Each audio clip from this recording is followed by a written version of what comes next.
Morning বন্ধুরা, শুভ সকাল। কেমন আছো তোমরা? আশা করি ভালোই আছো। তোমাদের কি ব্রেকফাস্ট হয়ে গেছে? অবশ্যই হয়ে গেছে, না হলে তোমরা খেয়ে নেবে টাইম মতে।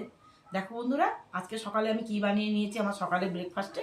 এই যে, এটাকে সুজির পরোটা বলে। দুটো বানিয়ে নিয়েছি। গরম জলের মধ্যে সুজিটাকে একটু নুন দিয়ে কাই করে নিই, তারপর ওইটাকে আটার মতো রোলে রোলে মাখি। তারপরে গোল গোল করে গোল্লা করে নিই লিচি কেটে।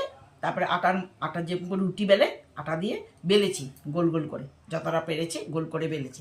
তারপরে একটু একটু রিফাইন তেলে এই যে ভেজে নিয়েছি। কি নরম হয়েছে, খেতে খুব ভালো লাগে গো বন্ধুরা। আমি আগেও বানিয়ে খেয়েছি, খেতে খুব ভালো লাগে। এটার সাথে তুমি সবজি দিয়েও খেতে পারো, মিষ্টি দিয়েও খেতে পারো। আমি তো মিষ্টি দিয়ে খুব খেতে ভালোবাসি। চিনি হোক, গুড় হোক, দুধ হোক, শুকনো গুঁড়ো দুধ, বাচ্চার মতো খেতে ভালোবাসি। আজকে একটা মালভোগ কলা নিয়ে নিয়েছি, এটা দিয়েই খাবো আমি। দেখো বন্ধুরা, আমার ব্রেকফাস্টটা কেমন হয়েছে একটু বলবে কমেন্ট করে, ভালো লাগবে। তোমরা খুব সুস্থ থাকবে, ভালো থাকবে। পরে আবার দেখা হবে। Bye bye.